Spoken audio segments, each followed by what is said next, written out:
Friends, this is China's roads and expressways, and this is India's first urban expressway. This is China's mini metro, and this is India's rapid metro. This is China's monorails, which are operational in many cities there, and this is India's and Mumbai's monorails. This is China's road interchange infrastructure, and this is India's road interchange infrastructure. This is China's roads in mountain and hilly areas, where proper highways and interchanges have been developed, and this is India's mountain road. This is China's ceiling roads, which are in many cities there, and this is India's first longest ceiling named Atal Setu. A city of China looks something like this. Indian cities look something like this. This is China's cyber city or IT city, and this is India's cyber hub. This is China's bullet train, which is still under construction in India. This is China's capital city, and this is our India's capital city, Delhi. This is China's metro going into residential buildings, and this is our Huda city center. No way, this is our job. We're about to jump off this tiny rock in Greece. Look over the edge of that.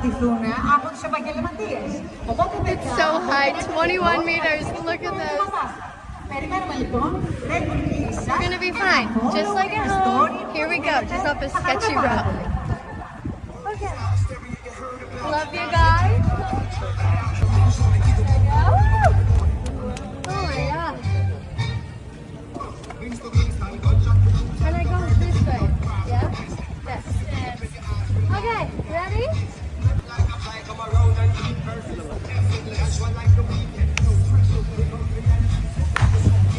Spectacular.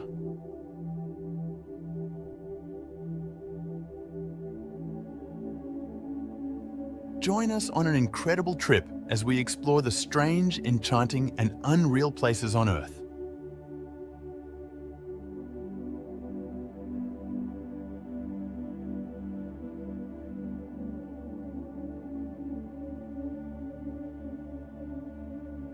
The Derinkuyu underground city, Turkey. Located in Turkey, Derinkuyu underground city is an engineering wonder from the 7th or 8th century BCE. With its 18 stories and 85 meters of depth, it housed thousands of people during invasions and wars.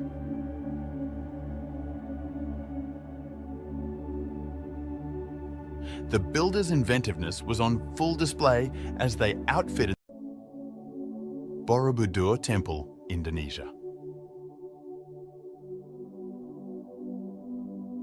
The largest Buddhist temple in the world, Borobudur, is home to 500 Buddha sculptures and more than 2,600 relief panels.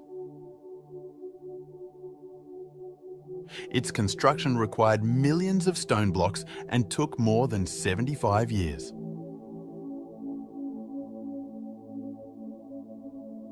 Entering Borobudur is like entering a sacred realm, as its complex carvings and towering stupas emanate a sense of mystery and spirituality.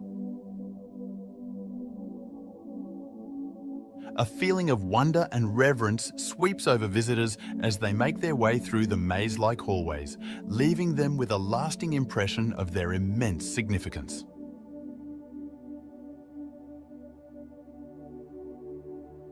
My time is local. Let him cycle the groove. I'll sit on my records. Let him cycle the groove.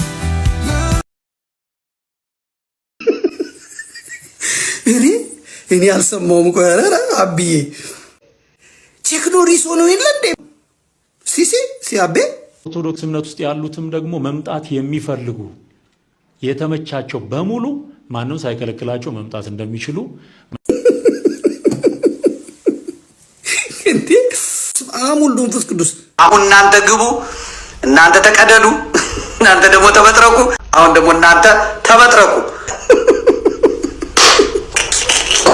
እስካሁን የሚሆኑትን አጥተዋል። በቃ ዋይ ዋይ እያሉ ነው እና እስቲ ቆይ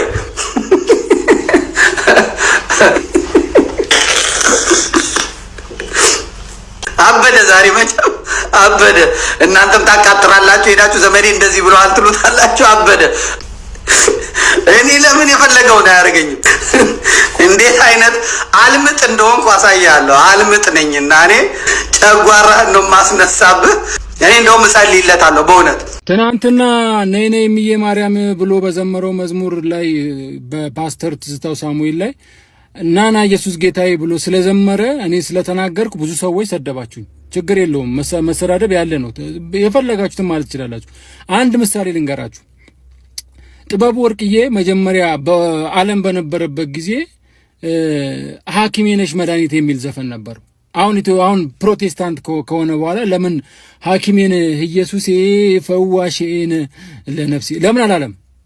ትክክል ስላልነበረ ያኛው ስተት ስለነበረ ዘፈን ስለነበረ የዘፈን ዜማ እዚህ አላመጣም ብሎ ስላመነበት አልዘመረም። የዘመረው እዚህ ፕሮቴስታንቱ ጋር የሚዘመረው መዝሙር ነው። እዛ ጋር ያሉትን ሰዎች ለማጥቃት ኦርቶዶክሳውያንን ለማብሸቅ የሚደረግ ነገር አሁንም ነገም ቢሆን መቼም ትክክል አይሆንም። ናና ኢየሱስ ጌታዬ ብሎ የዘመረው መዝሙር ትክክል መዝሙር አይደለም። በእልህ የተዘመረ ነው። መጽሐፍ ቅዱስ ምን ይላል? እግዚአብሔር በሌሊት መዝሙርን ይሰጣል ይላል። ለትዝታው ለምንድን ነው መዝሙር ማይሰጠው? የድሮ መዝሙር ለምንድን ነው ሪሚክስ የሚያደርገው? ግጥም መጻፍ ይችላል እናውቃለን። ግጥም ላይ ጎበዝ ነው። በኦርቶዶክስ እያለም ብዙ ግጥሞችን ጽፏል። የኦርቶዶክስ መዝሙር ግጥሞችን ብዙ ጽፏል። ለነዘርፌም ሰጥቷል እናውቃለን። እዚህ ጋር ሲመጣ ያኛውን ዜማ ይዞ መጥቶ ግጥም ቀይሮ ዘመረ ማለት ይሄ ሰው የመዝሙር ጥሪ ያለው ማለትም አይደለም፣ ዘማሪ ነው ማለትም አንችልም። ለዛ እያረገ ያለው ነገር የብሽሽቅ ነገር ነው። ኦርቶዶክሶችን ለማናደድ ለማብሸቅ የተደረገ ነገር ነው እንጂ ምንም አይነት የመንፈሳዊ ባክግራውንድም የለውም። ትክክልም አይደለም። ቢችል ንስሐ ይግባ፣ ቪዲዮን ያጥፋው፣ ንገሩት። በተለይ የምትከተሉ ሰዎች ሜንሽን አድርጉት። የምትሳደቡ ሰዎች ግን አስቡ። ለምን ሐኪሜ ነሽ የሚለው መዝሙር ለምን ሲቀየር?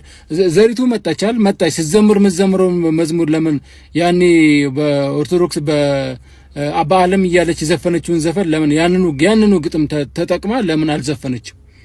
ትክክል ስላልሆነ ስተት ስለነበረ እዚህ ስትመጣ የዘመረችው በራሷ ዘይቤ በራሷ ቀኔ በራሷ በእግዚአብሔር በሰጣት ጥበብ ድምጽ ዘመረች። ልክ እንደዛው ነው። ኦርቶዶክሳውያን ለምንድን ነው ከፕሮቴስታንት መዝሙር የማይወስዱት? ለምንድን ነው የፕሮቴስታንት መዝሙር በኦርቶዶክሳውያን የማይሰራው? እስቲ ይሄንን አስቡት በጭንቅላታችሁ። በጣም ነው የሚገርመኝ። የኢትዮጵያ ኦርቶዶክስ ተዋሕዶ የራሷ ሕግና ስርዓት ያላት ቤተክርስቲያን ናት። ብትቀዳት ምንጭ ስለሆነች አደርቅም።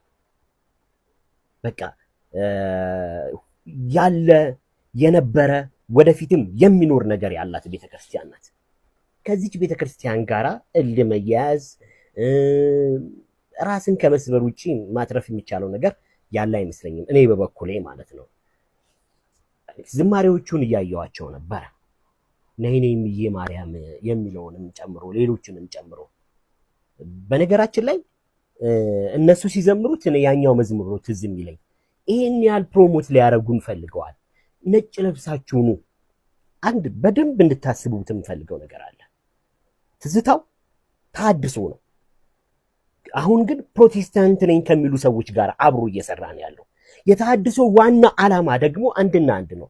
ቤተክርስቲያንን ስርዓቷን አሳንሶና ቀንሶ ጎምዶ ለነሱ ለዓለማዊ በሚመቻቸው መልክ ሼፕ ማድረግ ነው። ስለዚህ ቤተክርስቲያናችን ኦርቶዶክስ ተዋሕዶ ቤተክርስቲያን ጋር ያጡት ነገር አንድም ሳይኖር አፈንግጠው ስለወጡ አሁን ሌላ ቦታ ሄደው ያጡት ብዙ ነገር ስላለባቸው ያንኛውን ቴስት ይፈልጉታል። ምክንያቱም አልተረጋጉም፣ ማይንዳቸው አልሰከነም። ይወቀሳሉ፣ ራሳቸውን ይወቅሳሉ፣ ግራ ይጋባሉ፣ ይጸጸታሉ። እኔ የሚታየኝ ይሄ ነው። ብዙ ፕሮቴስታንት የሆኑ እህት ወንድሞቼን አውቃለሁ። በቃ ፕሮቴስታንት ሆኗል፣ የራሳቸውን ኑሮ እየኖሩ ነው። በቃ የራሳቸውን ኑሮ እየኖሩ ነው ያሉት።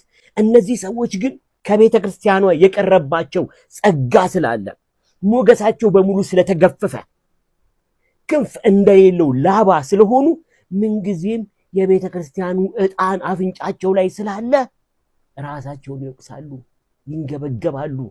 ስለዚህ የሚያደርጉት ነገር ምንድነው?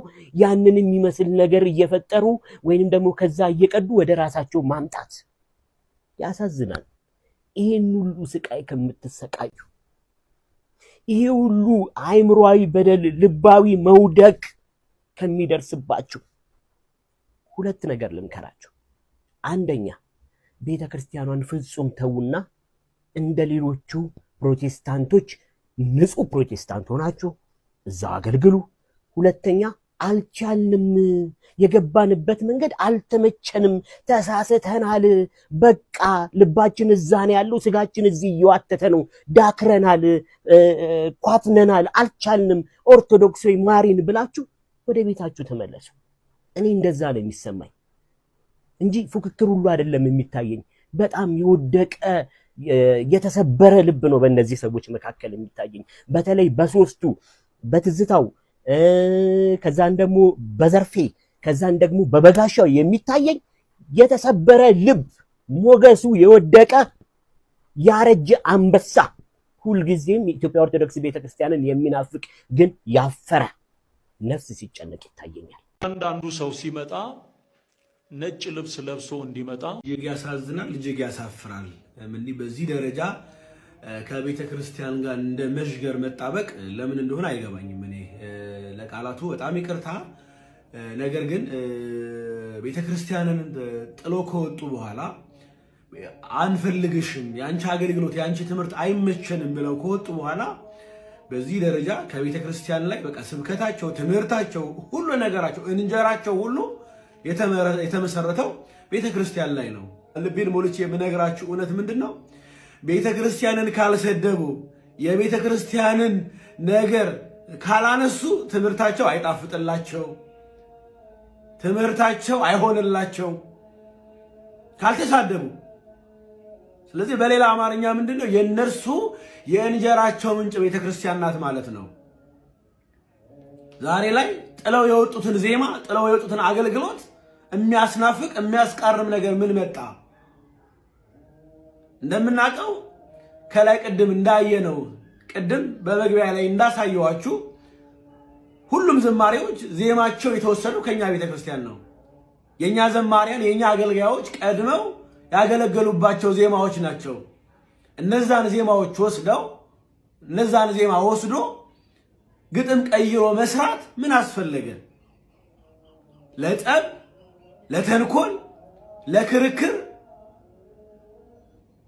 ጠብ ለመጫር ካልሆነ በስተቀር እኔ አንድ ነገር ነው የምነግራችሁ። በቅንነት እግዚአብሔርን ብላችሁ እግዚአብሔርን ፈልጋችሁ በእምነት ጎዳና እንዲያሉትን ለምትከተሉ የዋሃን እነ ትዝታው በዓላማ ነው የሚንቀሳቀሱት። እነ ትዝታው ተልኮ ስላላቸው ነው። የመንግስትን አጀንዳ ለማስፈጸም በሚመስል መልኩ፣ ምክንያቱም ከጀርባ ሃይባይ ባይኖረው ነው ትዝታው በህግ እየተፈለገ ያለ አካል ለህግ መቅረብ ሲገባው ደረቱን ነፍቶ መግለጫ ሰጥቶ በሚሊኒየም አዳራሽ ጉባኤ አለኝ ብሎ ያ ሳያንሰው ደግሞ የቤተ ክርስቲያን ዜማን በመውሰድ ግጥም በመቀየር መዝሙር የሰራው። ለዚህ ምክንያት ምን ያቀርቡልን ይሆን?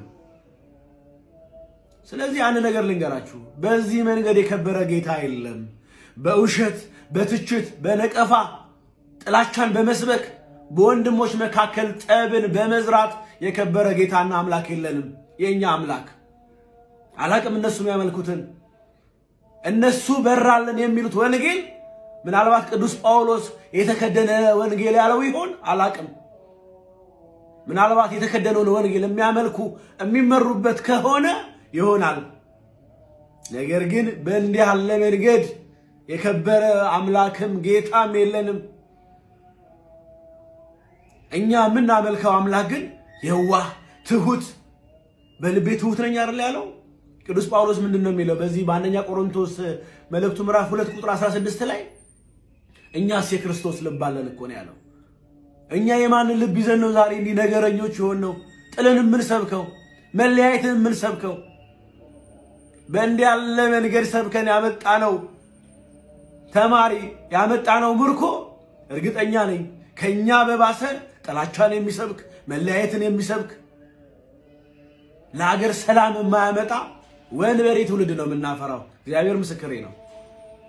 ስለዚህ እየሄዳችሁ ያለውበት መንገድ ማንንም የማያነጽ ነው፣ ለማንም የማይጠቅም ነው። እናንተን በስጋ በደንብ ያደልባል፣ ኪሳችሁን ይሞላል። ነገር ግን ብዙ ደም በእጃችሁ ላይ ይኖራል። የብዙ ነፍሳት ደም በእጃችሁ ላይ አለ። ተጠያቂዎችም ናችሁ። ስለዚህ ቆም ብላችሁ አስቡ።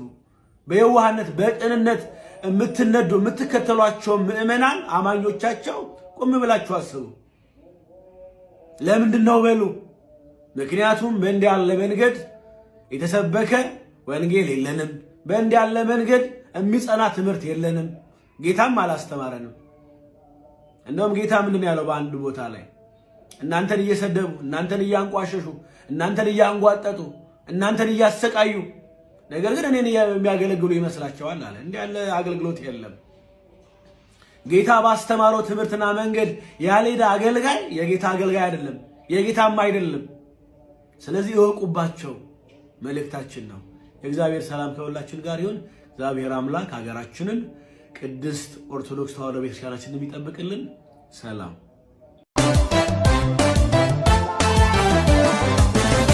የልቤን አዳራሽ መኖሪያ አርቀዋለች ወይስ የምሯን ነው ወይ ትቀልዳለች? የልቤን አዳራሽ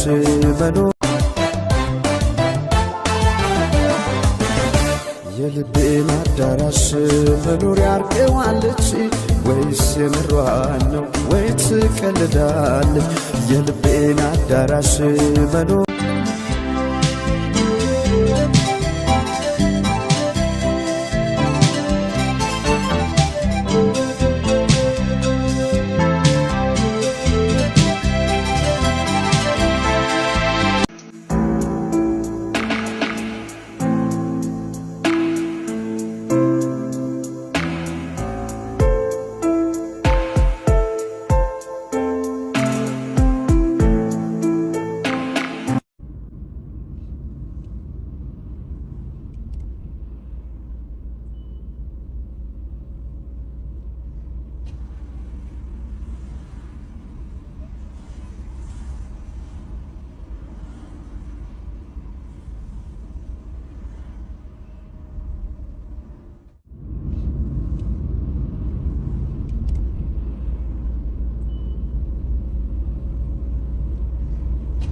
Thank you.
እንደ ሀበሻ ልጅ የማሳደግ ባህላችን መቼ ነው የጠፋብን? ግን ሄድኩ ዛሬ ወንድሜ ላስመርቅ። አሁን ህፃናት ናቸው ካፌ ወደ ቀጥሬ ነው የሚያክሉት። የሚሆኑት ሁኔታ ወንበር ላይ መዝለል፣ ቆጥ ላይ መውጣት ምናምን። ከዛስ እናትየውን አረ የሆነ ነገር ባዩ ትባላለች። መችሺ ብሎኝ የወለድኩት ልጅ ገና ይሄ የሚያክል ልጅማ መችሺ ብሎኝ ካልኩኝ ነገ ከቤት ነው የሚያስወጣኝ። እንዴ ባለጌ ካሳደገ የገደለ ጸደቀ ይባላል። አንድ ልጅ ስለቀጣችሁት አይሟሟም። አው ጫው አይደለም ልጅ ወይ ደግሞ አንዱ ሺ አይሆንላችሁ። ምን ማለት ነው እንዴ? ሰው ፊት እስክታፍሩ ድረስ በአይናችሁ ገና ነው ማወቅ ያለበት። መችሺ ብሎኝ አሰብኩ እኮ ሞላና ሞላችሁን እየተላቀቀ ያዳግል ልጆች እንዴ! ኧረ ነውር ነው። ሰዎች አሉ ፕላስ እየለፉ ያሉትን ነገር ያላገኙ። ስለ መምህር አስበህ ታውቃለህ ሰይፍ? በጣም መምህራን ክብር ይገባቸዋል። ኑሯቸው ግን እነሱ ያስተማሯቸው ልጆች ሰማይ ናቸው። እነሱ የፈጠሯቸው ልጆች የነሱ ህይወት ግን በጣም ያሳዝናል። የሚሊተሪው አካል አገራችንን እንግዲህ በደህንነት እኛና እናንተ እዚህ ተቀምጠን እንድንውል በሰላም ያደረጉን ፖሊሶች፣ ሐኪሞች፣ መምህራኖች እንደጠቀስኩት ገበሬዎች ለአገር በጣም ወሳኝ ኃይሎች ናቸው። ግን ህይወታቸው ሲታይ ባዶ ነው። በዚህ ሁኔታ ምድር ትባረካለች ብዬ በጣም እፈራለሁ። ናና ወደዚህ እንዴት ነው ይሄ ህዝብ በሙሉ ያጨበጨበ ይላል። ጌታ እግዚአብሔር ባርክ፣ እግዚአብሔር ይጠብቅልኝ፣ እግዚአብሔር ባርክ። ሰላም እግዚአብሔር ይመስገን። እንደምን አደራችሁ ነው ሁላችሁም ሰላማችሁ ይብዛልኝ። አሜን። ምናልባት ፓስተር አላቅም ዮኒ ማኛ የሚባል ከሰሙ እሱኛው ሰውዬ ዋው ሰላማችሁ ይብዛና በጣም ደስ ብሎኛል። ሰው ሪኮመንድ አድርጎኝ ነው አትላንታ መጥቼ ወዳጆቼ ጋር እና መልካሙ ቸርች ጥሩ ቤተክርስቲያን የተባለው የትኛው ነው ብዬ ስጠይቅ ይሄኛው ቤተክርስቲያን እንደሆነ ተጠቅሜ ነው የመጣው። ኦኬ ጌታን ካገኘው 2 ወር ከምናምን አድርጎ 2 ወር ቆይ እነዚህ እንዴት ኳስ ተጫዋች ነህ? እንዴት ይሄ ህዝብ በሙሉ አወቀ? ሶሻል ሚዲያ ላይ በብዙ ነገሮች ነው የሚያውቁኝና በጥሩም በመጥፎም ያውቁኛል እና በአሁን ሰዓት ሳውል የነበረ ሰው ነው። አሁን ግን እግዚአብሔር ረድቶኝ ጳውሎስ እግዚአብሔር እንኳን ረዳ። በጣም ብርክ በሉልኝ። በጣም ነው ደስ ያለኝ።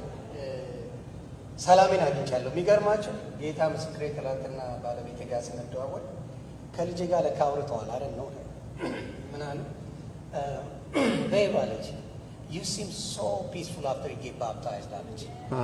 what do you mean by that እና ስላት የዚህ ሀገር ሰው ናት ሚስቴ ነው ስላት አይ አሁን ግን you are so peaceful, you're calm, you don't worry about anything ብላ ስትለኝ እውነትም የቀረበኝ ነገር ትክክለኛ ነው ብዬ ከሚስትና ከልጅ በላይ የሚመሰክር የለምና እግዚአብሔር ይባረክ። ስለዚህ በጣም ደስ ብሎኛል። ለዘመናት የፈለግኩት አባቴ ነው። በመጨረሻ ላይ ግን ለእኔ ብሎ በቀራኔው መስቀል ተሰቅሎ ሕይወቱን የሰጠ አዳኝ ኢየሱስ ብቻ ነው።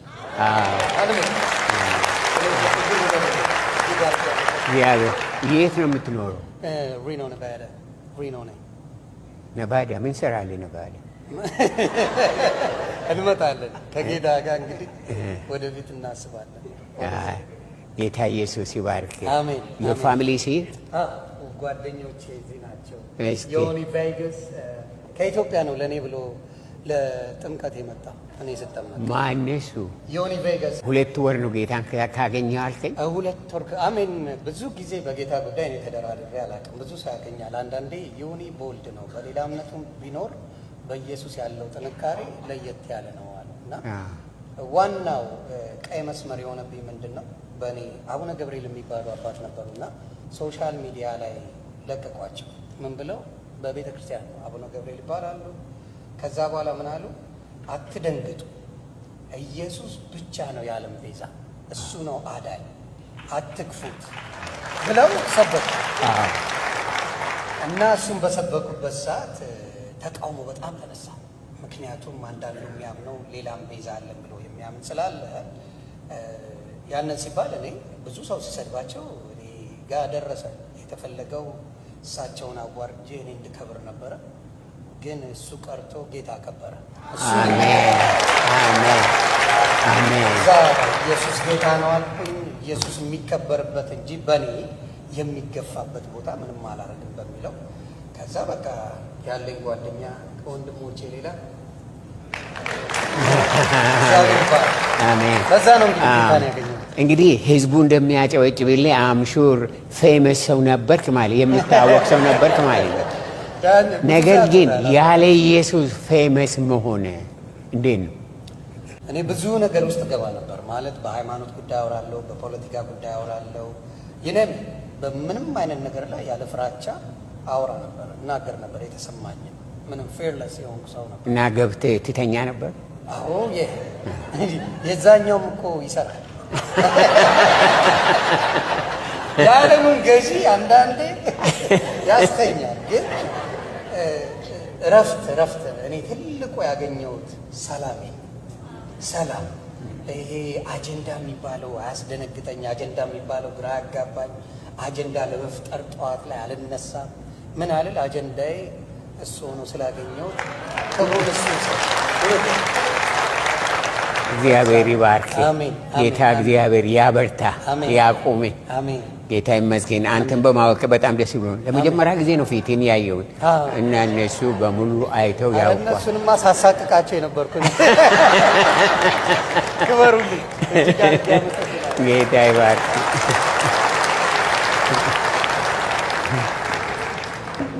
ያ እናንተ ብዙ የምታውቁት ነገር አለ። እግዚአብሔር ይመስገን። ጌታ ይመስገን።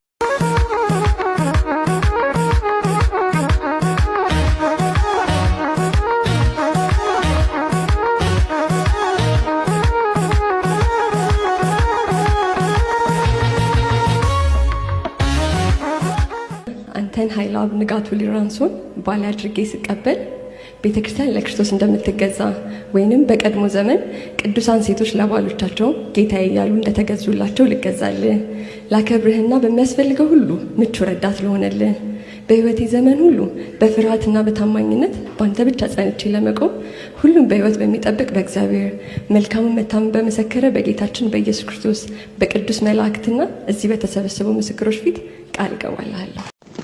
ወንጀለኛው ሰይጣን ክፍል 1 መንግስት የመገልበጥ ሐሳብ የጸነሰ ቀዳማይ ሸፍጠኛ ልቦን ያረከሰ ወንጀለኛው ሰይጣን እኩዩ ጦረኛ የሰው ልጅ ጠላት ነው የአዳም ልጅ ደመኛ ያድማ በኩረ በታኝ የሔዋን ሴረኛ የሚል ሰበበኛ ሰማው ብሶተኛ ጠረጠርኩኝና ሰማሁት ደግሜ ጉዞዬን ገትቼ ከመንደር ዳር ቆሜ አዎ ከላይኛው ከተፈሩ ሜዳ የሆነው ጦርነት የፈጠረው ዳ ለሰው ልጅ ህላዌ ሆነው አሳር ፍዳ እያለ ለፈፈ መንገድ እያለፈ አላስችል ሲለኝ እንዲህ ስል ጠየቁት እስከ መቼ ድረስ በኃጢአት ተከበን መኖር እንችላለን በሰይጣን ሐሳብን ወንድም ያሳዘንከኝ በማለት ቀጠለ በአፍታዎች ቆምታ እያሰላሰለ እንዲህ አይነት ደፋር ያረገ ለፍላፊ የሚያስቀባጅርክ በቃላት ላፊ አባተ ሰይጣን ነው እንዳይመስልህ ሌላ ደሞ ነው ስነግርህ ቃሌን እንዳጠላ ይቀጥላል። ራስክን ተመልከት በአእምሮ መነጽር ውስጥህን አስተውል ያስተዋልከውንም ከልብህ ላይ አውል በማንነቱ ስላለም በረከት በብሌን መስታወት ራስክን ተመልከት በአንተነትህ ሁሉ መንበረ ዙፋኑ ተሰፍሮ የማያልቅ ልክና መጠኑ ምልአት ሀብት አለ አንተ ልታጤነው ላንተ የታደለ በዲበ ልዕልና የሚያራቅቅ ጥበብ በልህቀት ምጥቀት የሚያበቃ ለመርበብ እምቅ ችሎታ አለ ከህሊናህ መስኮት ኃያል ተሰጥኦ አለ ያምሮ ተባርኮት እሱም መክሊትህ ነው የቸርህ መለኮት የተኩላ ተማጽነው አባት ሆይ ከሰማይ ቃል ጸሎቴን ስማ የከበሮን አይኖች አርግልኝ ጨለማ የጅቦችን ልሳን በኃይልህ ዝጋልኝ የአንበሶችን ላንቃ ጥርቅም አድርግልኝ የነብሮችን ሾተል ጭራሽ ጠፍንግልኝ የበጉን መንጋ ግን በፍቅር ላክልኝ እንደ ቸርነትህ ባንድ ሰብስብልኝ እባክህ ጌታ ሆይ የምልህን አድምጥ ይሰማ ጸሎቴ የበጎችን ቁጥር አብዛልኝ በሞቴ ይብዙ ይትረፍረፉ በገፍ ይመዝገቡ የደግነት መና ፍቅር ይመገቡ በኔ ጠባቂነት ሰላም ወጥተው ይግቡ ሊበላ ግራገብ ኡመታ ፀሐይ ብለው ፀሐይ ስትወጣ ተቃጠልን የሚለው ምሬታቸው መጣ ወረስ ሲነጣቸው ግራቸው ቅጣጣ ነፋስ ብለው ነፋስ ቤት ሲገባ በር መስኮት ዘጉ ሁሉም በወከባ ሁሉም ዝናብ አለ፣ ዝናብም ዘነበ። ከዛም አቤት ጭቃ ሲል አነበነበ። ያም አልበቃው ብሎ ጃንጥላ ነገበ። ደሞም ደመናሉ፣ ደመናውም ጫነ፣ ሰማይ ላይ ተመመ፣ እጅግ ተደራርቦ እጥፍ ድርብ ሆነ።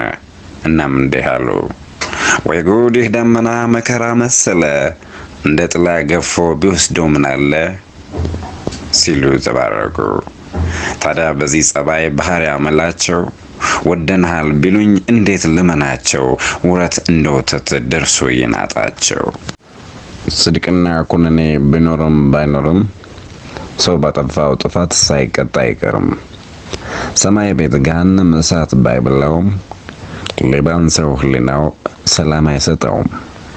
እንጦሮጦስ ባይወርድ ሲኦልም ባይገባ የክፉ ሰው ሌሊት ምንጊዜም አይጠባ። ሙሉ ሰው ለመባል ለኑሮ የሚመች የህሊና ትራስ፣ ለጥበብ የሚመች የሚያስተውል ራስ ሊኖረን ይገባል። ይሄ ካልሆነ ግን ሰውነት ይጠባል። አዝሮ መያንገት ለባዊ ልቡና ሊኖር ያስፈልጋል ለሰው ህልውና። ሮሮህ ልብ የለሽ ቅንነት ያነሰው ቀና አመለካከት ፍቅር ያለገሰው ገና ጅምር እንጂ አይደለም ሙሉ ሰው። ሰው እኮ ቢያስተውል አእምሮ መክሊት ነው የሀብት ምልአት፣ ህሊናው ምቹ ነው ለጥበብ ግብአት። ከህሊና ካዝና ከአእምሮ ማህደር ከምቹ ኬዝ ራስ ከጭንቅላት መንበር የምስጢራት ጥበብ እንደ ጉድ ይፈልቃል፣ የታምራት ትውፊት በአጃይብ ይረጋል። በሰው አእምሮ ውስጥ የማያልቅ ሀብት አለ፣ ልንጠቀምበት ለኛ የታደለ። ይሄንን ስጦታ እድል እጣ ፋንታ በቁርጠኛ ተስፋ በጽኑ ችሎታ ፈልጎ የማግኘት አለብን ግዴታ። መክሊቱን ቢፈልግ ቢያስስ ቢመረምር ከሁሉም ውስጥ አለ የተሰጦ ቅምር። በቶማስ ኤዲሰን የበራችው ዓለም በውስጡ አቅም እንጂ በምንም አይደለም። የሉላዊ ለውጡ መላው ስልጣኔ ዘመናዊነቱ ወላዊ ብያኔ ዓለም አቀፋዊ መረብ ቢዘረጋ መሰረቱ ራስ ነው ምንጩ ህሊና ጋር። አልበርት አንስታይን ቢዘውር ዓለምን ቢዘውር፣ ኒውተን በህጉ ስበትን ቢቀምር፣ ፋራዳይ ከሽቦ እሳትን ቢፈጥር፣ ግራምቤል ዓለምን በመላ ቢያግባባ፣ ማርኮኒ መረጃን ለዓለም ቢያስተጋባ ውስጥ ነው መነሻው ኑባሬ ዙፋኑ፣ ውስጥ ህሊና ነው ነቃ ወሰኑ። እናም ሰው ውስጡ ነው በአእምሯዊ አይኑ። መልካም ውሎ። ፍቅር ከዚህ የዓለም ፍጥረት ልዩ የሆነው ሰው በብቸኝነት ነው ጥበብ የወረሰው፣ ከሁሉም ልቆ ነው ጥበብ የደረሰው። በዚህ ዓለም ሊኖር ምድሪቱን ሊገዛ ፕላኔቷን ወርሶ ሊበዛ ሊባዛ በነጻነት ወርዷል በለባዊ ቪዛ። ግዛ ንዳ ባለው ባዘዘው መሰረት ዲበ ኩሉ ሆኖ ያዘላልነት ከተቸረው ጥበብ ከማስተዋል አውዱ የህልውናው ዘውግ ፍቅር ነበር አንዱ። ይወድ ያፈቅር ዘንድ ተሰጠው ልቡና፣ ግፉ ደግ ያውቅ ዘንድ ተቸረው ህሊና። ግና ሚዛን አልባ ጀመረ ትወና። በበጎ አስተሳሰብ በበጎ ማስተዋል፣ በቀና አስተሳሰብ በበጎ ማስተዋል መተግበር ተሳነው መልካም ነገር መዋል። እና መውደድ ትቶ እብሪትን ለመደ፣ ፍቅርን መሻትቶ በልህ ተጠመደ። ፍቅር ከርሱ ሲርቅ በልህ ወዶ አበደ። መሰባሰቢያችን የእኛነት ሰንሰለት መረብ ያረፈበት፣ የክብረሰብ ዱካ አሻራ ያለበት የኢትዮጵያ አፈር ነው ነፍስ የዘራንበት። መሰባሰቢያችን የተሰራው ጡቡ የሰው ዘር መነሻ የጸናበት ግንቡ፣ መሰረቱ ዚህ ነው የጥበብ መዝገቡ። ቢነበብ አቡሻር ቢገለጥ ብራና፣ ቢታሰስ ስንክሳር መጽሔተ ዜና፣ ሁልቆ ዘመሳፍርት አለ የጥበብ ካዝና። ያልታጠበ አእምሮ ሰው ገላን ቢታጠብ አካሉን ቢያጸዳ፣ ምን ሊፈይድለት ህሊናው ካልጸዳ? ያልታጠበ አእምሮ ከታጠበ ገላ፣ ህብረት አይኖረውም ያ ሌላ ይህ ሌላ። በጻዕዳ ልባሳት ባስ ተሸፍኖ በእይታ መስህብ አካል ተሽሞንሙኖ ቢታይ ሐቅ አይሆንም አእምሮ ድፍ ሆኖ። አንጎል ካልተጸዳ ህሊና ካልጠራ ማንነት አይነጻም ፍሬም አያፈራ። ቢያፈራም እክል ነው ጸረ ሰም መከራ። የኛ ሀገር ጀግንነት ሲገለጥ እውነቱ የሰው ደም ማፍሰስ ላይ መግደል ነው ትኩረቱ። ሲሸልል ሚሰማ ሺህ ገዳይ እያለ አሬ ወንድም ገዳይ እንደኛ የት አለ? ሲያሻው ባገሩ ሰው ሲለው በወንድሙ ጨካኝ አውሬ የሚሆን በረስ ስጋ ደሙ ዚውኛ ጋለ ያውቀዋል አለሙ። ይሄ ነው ጀግንነት፣ ይሄ ነው ጉብዝና ለዚህ ዘመን ትውልድ ላሁን ወርዞና። የሰው አደጋ ነው ይሄ ሰው ኃይለኛ ሲባል ስም ተሰጥቶ ታውቆ እንደ ጀብደኛ አሜን ብሎ የሚኖር ስንት አለ ደመኛ። ድነት በጦር በስንጥ የወጋው የሥራ አልበኝነት አስተኝቶ ስካልጋው ችግር ሳይፋለም ራብ ሳይዋጋ ማንነቱን ትቶ የሱነቱን ጸጋ ህሊናውን አጥቶ የህይወቱን ዋጋ ጀግና ማንም አይሆን ገድሎ የሱን ስጋ። በመርቃት መርህ ተባረክ በሚል ቃል ቡራኬ ያደገ ብሩኩን በሚል ቃል የተመነደገ ክብሩ ከፍ ያለ ነው እምላል ያረገ። በመርቃት መርህ ያለፈ ስብዕና በውዳሴ ፍኖት ይሄዳሉና ማረፊያው ብርሃን ነው ህይወታዊ ፋና። ህዝብ ከባረከው ሀገር ከቀደሰው ወገን ከመረቀው አምላክ ከቀደሰው ልቦናው ካለመው የትም ይደርሳል ሰው።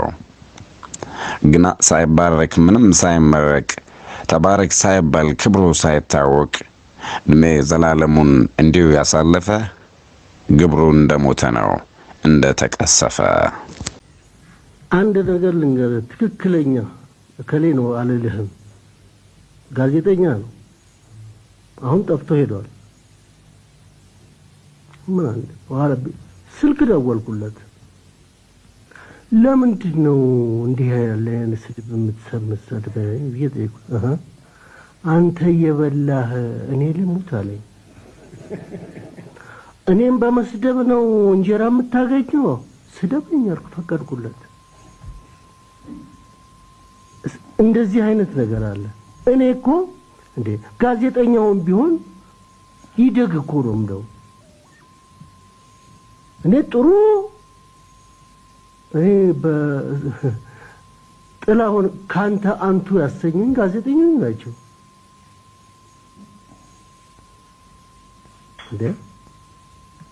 ጥሩ ገነን ብቻ አይደለም መጥፎም ሲሰራ ሙልጭ አድርገው ሲሰድቡኝ አሚን ብዬ የተገዛው ሰው ነኝ። እኔ አይደለሁም የምመለሰው አንባቢያን ናቸው ጦርነት የሚገጥሙት ከጋዜጠኞች ጋር። እኔ ያን ሰው ገዝቼው አይደለም።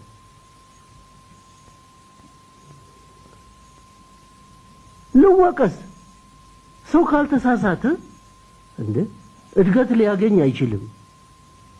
ግን ለምን ለትንሽ ፍራንክ ህልውናውን እንዴት ይሸጣል? ዶሎ ላይሆን እንደረኛዬ ያጣራይስ ማስደብ ጆሮዬ ዶሎ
ኤፍሬም በተሰቦችህና በቅርብ የሚያውቁ ዘመዶች ወደዚህ ሙያ ስትሰማራ ምን ተሰማቸው? በቤተሰቦቼ አካባቢ መጀመሪያ ወደዚህ ሙያ ስትሰማራ ከመጀመሪያ ምንም አይነት ድጋፍ አይሰጡኝ ነበር። እንደውም አልፎ አልፎ ከአባቴ ጋር ቁጣልቼ ከቤት እንደወጣበት ጊዜም ነበር እና ያን ያህል አይሰጡኝ ነበር። ግን አሁን በገዛ ጓደኞችና በገዛ ጥረቴ እዚህ ከደረስኩ በኋላ ያው ካሴቴንና ስለኔ ማንዳንድ ነገር ሰሙ በጣም ልክ እንደኔ ደጋፊዎች ያህል ነው የሚደግፉኝና ደስ የሚላቸው። አሁን በጣም ደስ ብሏቸዋል። አሁን ተሻለ። እጮኛ ወይም ሚስት አለ? አዎ ሚስት አለኝ። እስቲ ባለቤትህ የምትወደውን አንድ ዜማ ለፕሮግራማችን ተከታታዮች ጋብዝልን። እሺ እሷ የምትወደው አካል ገላ የሚለውን ዜማ ነው አሰማ ደስ ይለኛል።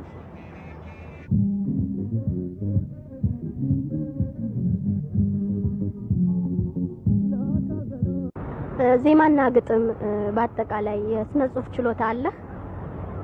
አዎ የዜማ መድረስ ችሎታ አለኝ። ድርሰትም ያን ያህል አይደለሁም፣ ግን ወደፊት በይበልጥ ባለኝ እንትን ላይ በይበልጥ የስነ ጽሁፍ ችሎታ እንዲኖረኝ ለመጣጣር እያሰብኩ ነው። እንደሚኖረኝም ደግሞ አልጠራጠርም ይኖረኛል። እስከ ዛሬ ስንት ዘፈኖች እንደተጫወትክ ታስታውሳለህ?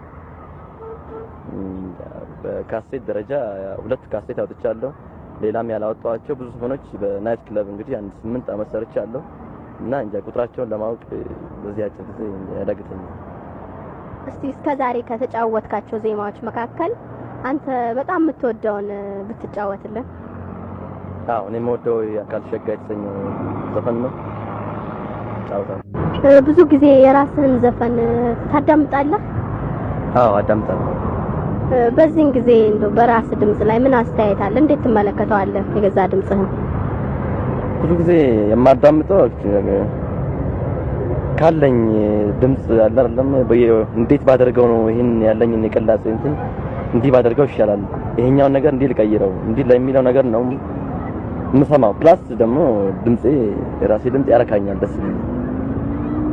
በሀገራችን ካሉት ባህላዊም ሆነ ዘመናዊ ድምጻውያን መካከል ማንን ታደንቃለህ? እንዲሁም ደግሞ ከመሳሪያ ተጫዋቾች መካከል ማንን በምን መሳሪያ ታደንቀዋለህ? በሀገራችን ካሉት የሙዚቃ መሳሪያ የዘመናዊ ሙዚቃ መሳሪያ ተጫዋቾች ያው እንደሚታወቀው ሁሉ እኔም ማደንቀው ያው በሙዚቃ ችሎታው በኮምፖዘርነቱ ኮንጋ ድራማ መጫወት እና በሌላም አንዳንድ ሰፋ ያለ ሙዚቃ እውቀት ያለው ያው ሙላት አስታጥቄን ነው። ግን ደግሞ በመሳሪያ ይዘው በሀገራችን ከሚጫወቱ ሙዚቀኞች እኔም ካሴት ላይ ተጫወተው ደረጀን በጣም ያረካኛል፣ እወደዋለሁ፣ ደስ ይለኛል አጫዋቹ። ከድምጻውያን መካከል መቼም በሀገራችን ካሉት ዘፋኞች ልዩ ዘፋኞች ያው አሉ ከሚባሉት ትላልቅ ዘፋኞች ውስጥ የተለያየ የራሳቸው ስታይል አላቸው። ከስታይላቸው ግን ካያያዛቸው ሙሉቀን ስታይል ደስ ይለኛል። ኤፍሬም እንደው አንድ መጨረሻ ጥያቄ ልጠይቅህና የሙዚቃ ትምህርት አለ ወይስ በልምድና በፍላጎት የደረስክበት ሙያ ነው? የሙዚቃ ትምህርት የለኝም፣ በልምድና በፍላጎት የደረስኩበት ነው። ያው እንደገለጽኩት ሁሉ ወደፊት ግን እንዲኖረኝ እጣጣራለሁ። እናመሰግናለን ኤፍሬም። በፍቅርሽ መያዜን ባንቺ በፍቅርሽ መያዜን ባንቺ ያኔ ነገርኩሽን አውጥቼ ሚስጥር ያኔ ነገርኩሽን አውጥቼ ሚስጥር እንዳ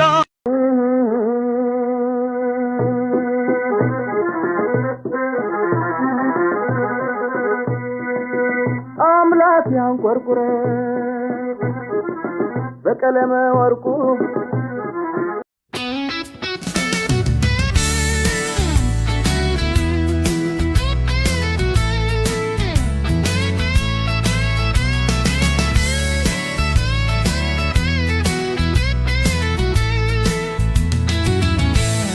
ሴትን በሚለው ቀን ውስጥ የሌላ ሚራሌ ቀኑ ምላት ነው ወትፍቱ ማቻም ተዛምሽራሜ በሰአሽት ነት ትፍሽቲያርብል በሴት ነት ነክድ ፕላውን የወሬ ብንው ሚስጥሩ በስጅ መኮናፈር ሴስታን ሚለው ጋር ውስጥ ሙሉደ ታምነ እሱሬት እሷሬት አብተረትም አለ ኦንሲነት ከኑሶኛነትም አለ መላሰብኛም ሱነት ያሰ አለ ሁሉን አጋፍር ሶልክ የተባለ ደሶልምተራሙ ከሴቶች ታምነ ሴትነት ብላዶ ሴትነት መላደ ሴትነት ውበት ነው አሳል እንደሁም በፍቱ ነው ለሳሙ ተኸትሉ ውሄት የሆደው ለሰንደው ይሃለም በሃድ የሆደ ሴትነት ወደን ነው ነኦዊስ ጎታም የናትነት መኪት የሚላስ ሆይቶ ህትመት መስቶም ሲካድላንታ አንሃምነኮት የሚናታ ላይታ የረብፈግሉ የራሴ አረስታ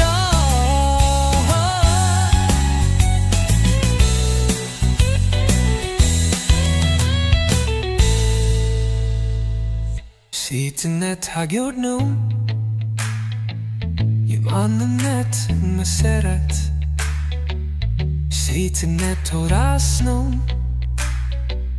የማንነት ውራት ሴትነት ውስጥ ነው በሊራሉለት ላምትናነካሉ ሲታፈረ ህይወት ከአምላክ በረከት ነው መስካበር